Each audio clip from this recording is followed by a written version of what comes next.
Bonjour à tous, aujourd'hui un sujet d'actualité parce que ça va parler de fringues. Alors, en ce moment c'est la période des soldes, de la Fashion Week, c'est la grosse fête dans le milieu de la sape, tout le monde se fait beaucoup d'argent avec ça, mais personne ne parle de l'envers du décor et on va essayer de le décortiquer un petit peu.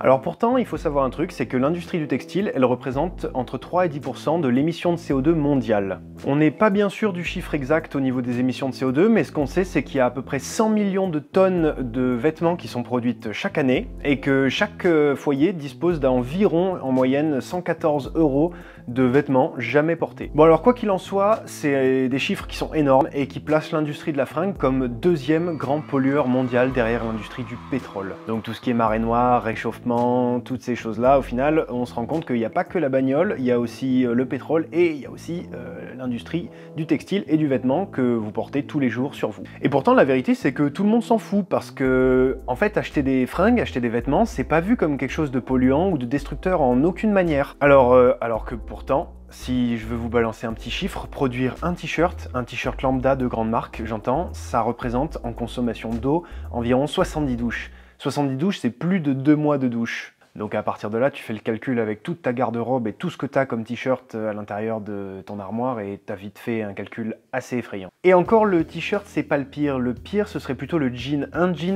jean lambda, j'entends un jean moyen, ça équivaut à 250 douches en termes de litres d'eau consommée de sa fabrication au moment où tu le mets dans ton armoire. Alors pour vous parler de ça, on est sur des chiffres qui sont très terre à terre et qui sont bien représentatifs, mais j'ai même pas abordé le coût du transport, ni même les conditions de fabrication, souvent dans le tiers-monde, souvent en Asie, qui impliquent souvent du travail d'enfants, souvent du travail de gens qui sont très mal payés, et tout un tas d'autres joyeuseries du même genre. Et tout ça pourquoi? Tout ça pour produire 5 millions de tonnes de vêtements qui arrivent en Europe chaque année, et sur ces 5 millions de tonnes de vêtements, on en jette 4 millions. Donc jeter 4 millions de tonnes de vêtements par an, c'est quand même un peu dommage, vous le reconnaîtrez.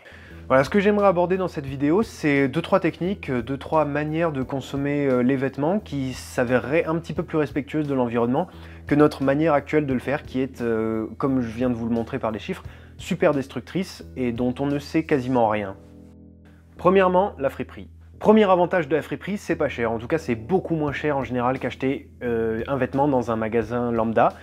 Pareil, je parle pas des friperies qui pratiquent des prix exorbitants, je parle des friperies standards qui sont des vraies friperies, quoi. Par exemple, ce t-shirt, en friperie, je l'ai acheté 2 €. C'est un t-shirt gris standard, vous allez me dire, bon, il a rien de spécial. Ouais, mais quand on achète un t-shirt gris standard dans un magasin de grande distribution, on se retrouve avec le même t-shirt, il est tout neuf, il n'a pas été taché, il n'a pas été plus utilisé que ça, sauf que moi je l'ai payé 2 € et pas 20 ou 30. Donc premièrement, le prix c'est déjà pas un mauvais argument pour aller en fripe. Ensuite, la friperie, il y a un côté écolo, c'est-à-dire que dans une friperie, on offre une seconde vie aux vêtements, on peut acheter des fringues que d'autres gens n'ont pas voulu, qu'ils ont préféré donner plutôt que de les jeter. On les achète et s'ils vous plaisent, vous pouvez les mettre et leur offrir une seconde vie qui peut même s'avérer assez longue. Et ça, c'est plutôt sympa. En troisième, je dirais qu'il y a un truc assez important, c'est qu'en friperie, on peut assouvir un besoin que certaines personnes ont, qui est le besoin d'acheter des fringues. Moi, je connais beaucoup de gens qui ont envie d'acheter des fringues, qui vont faire du shopping, qui aiment acheter des fringues souvent, et ça revient à beaucoup d'argent. Alors que en se fournissant dans des friperies, au final, si on cherche bien, si on farfouille un petit peu, si on aime ça, on peut se retrouver à acheter pas mal de fringues pour vraiment pas très cher et assouvir son besoin d'acheter des sapes tout en claquant pas tout son pognon. Ensuite, acheter des vêtements en friperie, ça veut pas dire qu'on va être habillé comme un gros schlag. On peut trouver des super vêtements, des super bonnes affaires si on y va un petit peu souvent et au final, ça rejoint ce que je disais avant sur ce besoin que certaines personnes ont d'aller faire des emplettes au niveau des vêtements. Et ben ça permet de se faire une garde-robe plutôt cool des fois et sans passer par les circuits de distribution standards.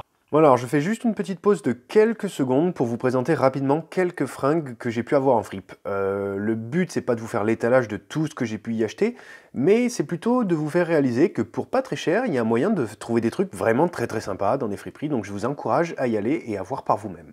Bon allez, je ferme la parenthèse et on reprend. Ok, par contre, on ne trouve pas toujours tout, ça, ouais, j'avoue. Par exemple, j'ai pas de sous-vêtements ni de chaussures qui viennent d'une friperie. Pour ce qui est des chaussures, ça tient plus au fait que je mets du 45 et que j'ai jamais, enfin en tout cas pas souvent, trouvé des chaussures qui me plaisaient et qui étaient en 45 dans une friperie, donc de fait j'en ai jamais acheté. Donc à partir de là, le but, sachant qu'on peut pas absolument tout trouver en friperie, pour essayer de réduire un petit peu l'empreinte qu'on peut avoir au niveau des vêtements sur le monde, on essaye éventuellement de se tourner vers des circuits de distribution annexes.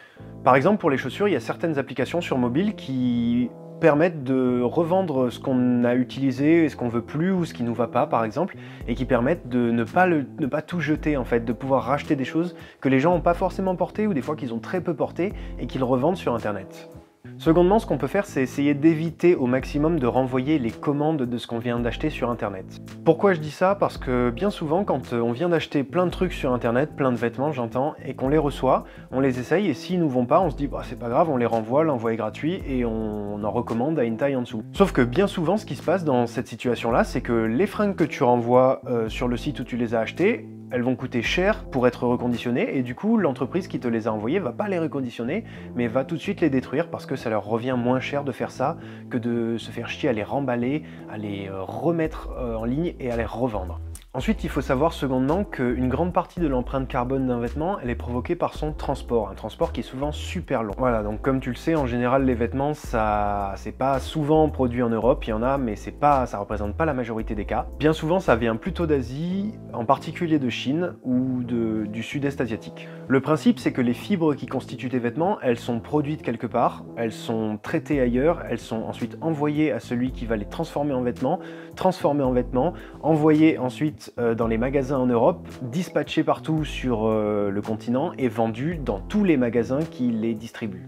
Donc pour exemple, les vêtements qu'on porte bien souvent et qui sont produits en majorité en Asie ont parcouru en moyenne à peu près 40 000 km du moment où la fibre a été cultivée jusqu'au moment où elles arrivent dans ton armoire. Elles sont transportées bien souvent par bateau, qui est un des moyens de transport les plus polluants sur Terre. Alors premièrement, essayez de privilégier les circuits courts pour pallier à ça, c'est-à-dire essayez de trouver des habits qui sont produits pas trop loin de chez vous, essayez d'éviter tout ce qui est fait en Asie, tout ce qui est fait en Chine.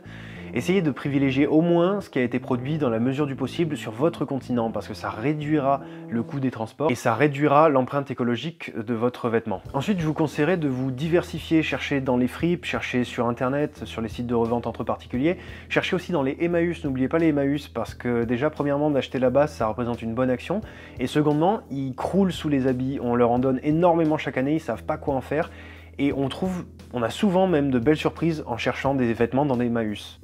Alors qu'on se méprenne pas, là dans cette vidéo, j'essaye absolument pas de vous culpabiliser, hein. On est tous tombés dans les mêmes panneaux un jour ou l'autre, on a tous acheté des fringues où on s'est dit merde, je sais pas où c'est produit, je sais pas comment ça se passe. Et je trouve que dans un contexte où on essaye tous de faire attention à plein de choses pour l'environnement, on oublie trop souvent de faire attention aux vêtements qu'on achète.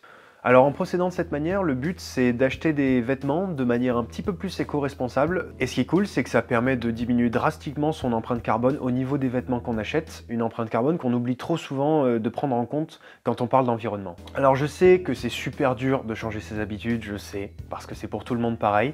Mais il faut procéder par étapes, c'est comme pour tout, et après ça vient tout seul. Déjà, peut-être qu'avoir pris conscience de la pollution générée par les vêtements au travers des chiffres que j'ai pu vous mentionner au début de la vidéo, c'est une première étape dans la prise de conscience qu'un autre moyen de consommer les vêtements est nécessaire aujourd'hui sur la planète. Alors je vous remercie de m'avoir écouté. Si vous pensez que cette vidéo elle pourrait être utile à un de vos amis ou une personne de votre entourage, sentez-vous libre de lui partager, ça me fera plaisir. Abonnez-vous si ça vous chante, mettez un pouce si ça vous a plu. Faites-moi des retours dans les commentaires si vous avez d'autres techniques à partager éventuellement. C'est une vidéo qui explore seulement des pistes. Je vous invite à réagir et à donner vos propres expériences et vos propres manières de consommer. Et maintenant je vous dis faites attention à vous et à la prochaine.